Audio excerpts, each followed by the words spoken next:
5년간 10억 잃고 퇴학당했습니다. 해외 선물을 처음 시작했던 건 2020년 4월 초.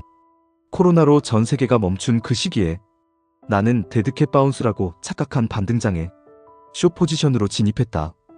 그리고 그게 내가 시장이라는 괴물에게 잡아먹힌 첫 걸음이었다. 5일, 금, 그리고 마이너스 유가, 신용, 몰빵, 그리고 손실 10억. 5년이라는 시간 동안 나는 차트를 보며 웃고 울고 미쳐갔다. 이건 단순한 손실 후기가 아니다. 돈을 잃고 인간성을 되찾아가는 한 사람의 회고다. 2020년 데드캣 바운스를 믿고 첫 진입한 선물 계좌. 2020년 4월 세상은 멈췄고 나는 처음으로 선물이라는 세계에 발을 디뎠다. 그때 반등장이 오고 있었지만 나는 그게 데드캣이라고 굳게 믿고 있었다. 이건 그냥 잠깐 튄 거야. 다시 내려가면 나는 크게 한 방 먹는 거지. 그래서 숏 포지션으로 진입했다. 하지만 시장은 나에게 말했다. 너 지금 나랑 싸우자는 거야? 그리고 나는 첫 싸움에서 초전박살이 났다. 그날 이후로 나는 오일도 해보고 금도 해보고 선물의 수많은 종목을 섭렵하려 했다. 그런데 희한하게도 무엇을 하든 죄다 마이너스였다. 지금 생각하면 이쯤에서 그만뒀어야 했다. 그런데 나는 고집이라는 이름의 악마에게 홀려 계속해서 손을 뻗고 있었다. 크루드 오일 마이너스 유가 완전히 박살나다. 그리고 어느 날 그 유명한 크루드 오일 마이너스 유가 사건이 터졌다. 뉴스에서는 전 세계가 충격이라 했지만 나에겐 그게 현실 그 자체였다. 아니, 내 계좌에서 벌어진 학살극이었다. 기름값이 마이너스? 설마 싶었던 그 일이 내 선물 포지션을 그대로 산산조각 냈다. 그때 내 통장엔 한 2억 정도 있었을 거다. 하지만 그 사건 이후 계속된 악수, 계속된 미련으로 인해 2억 5천 가까운 손실을 입었다. 그렇게 2021년 말 나는 선물 계좌를 지웠다. 다신 안 하겠다고, 차트는 이제 안 보겠다고 다짐했었다. 그리고 1년 정도 정말 착실하게 현생을 살았다. 그런데 문제는 차트를 끊는다고 마음까지 끊긴 건 아니라는 거였다. 2차전지 신용 몰빵 다시 무너진 나. 1년 동안 나름 착실하게 살았다. 일도 하고 사람도 만나고 주식은 쳐다도 안 봤다. 그런데 2차전지 테마가 뉴스를 도배하기 시작했다. 에코프로, 에코프로비엠, 형광등보다 더 밝게 빛나던 그 종목들. 나는 신용계좌를 열었다. 이제 와서 말하지만 그건 투자가 아니라 불구덩이 점프였다. 그때는 몰랐다. 끝물에 들어갔다는 걸. 들어가자마자 계좌는 급속히 녹아내렸다. 나름 평단 맞춘다고 물타기를 했고 또 떨어지니까 기다렸다. 기다리고 또 기다렸다. 그리고 어느 순간 계좌는 마이너스 5억이라는 숫자를 찍었다. 현물에서도 난 퇴학이었다. 그때부터는 잠도 제대로 못 자고 사람 얼굴도 보기 싫었다. 그저 매일 계좌만 들여다봤다. 혹시라도 반등하지 않을까 하는 환상에 매달린 채로 다시 해선으로. 그리고 마지막 퇴학. 현물이 녹으니 다시 해선이 생각났다. 단기 승부라 회복이 빠를 수 있다는 미련 같은 확신으로 다시 선물 계좌를 열었다. 익숙했다. 두근거렸다. 심지어는 그 차트 앞에 앉아있는 내 모습이 정상처럼 느껴졌다. 하지만 이게 정상일 리가 없었다. 나는 이미 감정이 무뎌진 중독자가 되어 있었던 거다. 그리고 딱 4달 만에 마이너스 1억이라는 숫자를 봤다. 처음엔 그래도 5억보단 작잖아 하며 위로했다. 근데 어느새 나는 그조차도 아무렇지 않게 생각하고 있었다. 그게 제일 무서운 거였다. 계좌에 찍힌 손실이 더 이상 현실로 느껴지지 않는 것. 그게 끝이었다. 난 그렇게 시장으로부터 완전히 퇴학당했다. 도파민 붕괴, 그리고 작은 행복의 귀환. 사실 돈을 잃은 것도 괴로웠지만 그보다 더 끔찍했던 건 도파민 체계가 완전히 붕괴된 내 뇌였다. 해선을 하던 시기 무슨 일이 있어도 밥이 안 넘어갔다. 웃을 일도 없었다. 심지어 재미있다는 넷플릭스조차 그저 흑백 필름처럼 무미건조했다. 그런데 어제 막걸리 2병에 라면 한 그릇을 먹었는데 그게 그렇게 맛있을 수가 없었다. 내 인생에서 제일 따뜻했던 저녁. 나는 지금 빈 1억이 있고 작은 사업을 한다. 한 달에 60만 800 정도 수익이 들어온다. 그걸로 하나하나 갚아가려고 한다. 더는 빠른 부자가 되려는 욕망 대신 제발 인간처럼 살고 싶다. 시장의 진자의 마지막 고백. 형들, 동생들, 나는 졌다. 시장에 져서 퇴학당했다. 하지만 난 이제 안다. 돈보다 무서운 건 무뎌지는 감정이고 숫자보다 값진 건 일상의 소중함이라는 걸.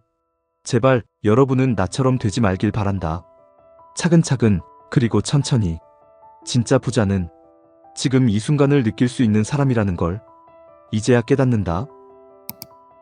여보 미안해 해선으로 인생 말아먹어서 난 3번 깡통을 찼다. 말 그대로 통장이 텅텅 비고 빚만 남았다. 그리고도 이상하게 다시 시작했다. 매번 다짐했고 매번 무너졌다. 이번엔 다르다. 이번엔 원칙 지킨다. 이번엔 절대 물타기 안 한다. 그렇게 시작한 거래는 언제나 똑같은 결말로 끝났다. 손실, 공포, 겁에 질린 손절. 그리고 쓰디쓴 후회. 이제는 안다. 나는 매매를 못하는 놈이다.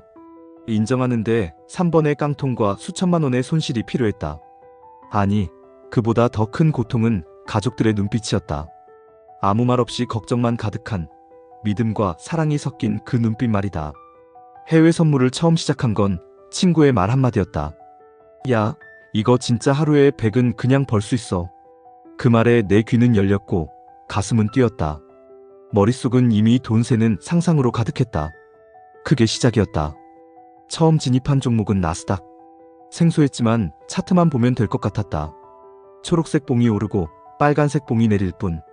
그 단순함이 나를 유혹했고 마치 이 시장에서라면 나도 승자가 될 수 있을 것 같은 착각에 빠졌다.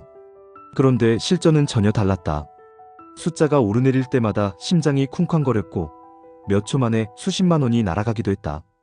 그럼에도 스릴은 있었고 손실이 났을 땐 복구라는 핑계로 계속 들어갔다. 첫 깡통은 그렇게 왔다. 초반에 조금 먹고 어느 날 갑자기 급락장 맞으면서 계좌 반토막.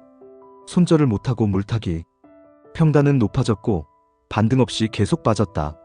나중엔 공포 때문에 손절했다. 그날 밤 하늘이 노랗게 보였고 숨을 쉬는 것도 힘들었다. 그리고 다짐했다. 다시는 이렇게 안 한다. 이제는 원칙 지킨다. 분할 진입, 손절 라인 철저히. 다짐도 다짐 나름이다. 전혀 지켜지지 않았다. 두 번째 입금. 계좌에 돈이 들어오니 다시 신이 된 기분이었다. 이번엔 금이었다. 뉴스 보고 매수했고 이익이 조금 낮아 더 넣었다. 갑자기 반대로 튀었다. 패닉. 그리고 또 손절. 다시 복구를 위해 무리한 진입. 결국 또 깡통. 이때쯤 난 스스로를 기만하고 있었다. 나는 원칙대로 안 해서 손실을 본 거야. 다음엔 잘할 수 있어. 이 말은 거짓이었다. 사실은 내가 그릇이 작았고 감정에 휘둘리는 인간이었으며 이 시장을 감당할 깜냥이 없었던 것이다. 세 번째 입금은 마지막이었다. 그때 나는 진심으로 뭔가 되겠지 하는 희망이 남아있었다. 하지만 결국 세 번째 깡통. 이젠 카드론까지 당겼었고 빚이 눈덩이처럼 불어나기 시작했다. 숨이 막히고 하늘이 무너지는 느낌이었다. 더 이상 물러설 곳이 없었다. 가족이 떠올랐다. 아내, 아이, 부모님. 그들 앞에 어떻게 서야 할지 모르겠더라. 스스로가 한심하고 역겹고 차라리 죽는 게 낫겠다는 생각이 머릿속을 떠나지 않았다. 며칠 밤을 뜬 눈으로 치새웠다. 손절을 못한 건 욕심 때문이었다. 손실을 인정하는 순간 내가 패배자라는 걸 받아들여야 하니까. 나는 그걸 인정하기 싫었다. 그래서 손절을 미루고 또 미뤘다. 그게 돌이킬 수 없는 손실이 되어 돌아왔다. 죽고 싶다는 생각은 수십 번 했다. 하지만 결국 난 죽지 않았다. 죽을 용기도 없었고 무엇보다 가족이 떠올랐다. 그들이 날 잃는다는 걸 상상하니 도저히 실행할 수 없었다. 그날 나는 계좌를 삭제했다. 마지막으로 남은 돈은 대출 갚는 데 썼다. 단 한 푼도 매매에 쓰지 않았다. 그리고 다짐했다. 다시는 하지 않겠다. 해서는 물론 어떤 투자도 내 인생의 중심이 되게 하지 않겠다. 난 돈보다 중요한 걸 깨달았다. 바로 가족이었다. 나는 이제 죽은 듯이 살기로 했다. 편의도, 쾌락도, 욕심도 다 내려놓고 월급 벌면서 하루하루 성실하게 살아가기로 했다. 나 같은 놈이 차트 앞에 앉는다는 건 가족을 버리는 일이라는 걸 이제는 안다. 이 이야기를 듣고 있는 당신. 혹시 지금 비슷한 상황인가? 수익에 눈이 멀어 원칙을 어기고 손절을 못하고 물타기 반복하고 있나? 그럼 멈춰야 한다. 늦기 전에. 깡통은 당신의 계좌만 비우는 게 아니다. 당신의 정신, 인간관계, 가족, 삶 전체를 송두리째 가져간다. 나는 이제 인정한다. 나는 매매에 실패했다.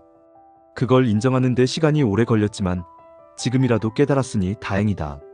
지금 이 글을 쓰는 것도 당신에게 똑같은 길을 걷지 않기를 바라서다. 나는 이제 빚 갚으며 가족과 함께 땅을 딛고 살기로 했다. 비록 눈부신 수익도 자유로운 삶도 없지만 그래도 진짜 살아있다는 느낌은 이제서야 드는 것 같다. 내 이름을 밝히지 않더라도 이 목소리는 진심이다. 만약 당신이 오늘도 손실에 좌절하고 있다면 이 이야기가 잠시라도 당신을 붙잡아 주길 바란다. 그리고 다시 말하지만 진짜 중요한 건 수익이 아니라 손실을 대처하는 자세다. 나는 그걸 몰랐고 그래서 무너졌다. 당신은 그러지 않기를 바란다. 그리고 마지막으로 이렇게 말하고 싶다. 나 지금도 무섭고 두렵지만 살아보려고 한다. 살자. 제발 살아보자. 영상을 보시고 도움이 되셨다면 구독, 좋아요 눌러주시고 다양한 의견 남겨주세요.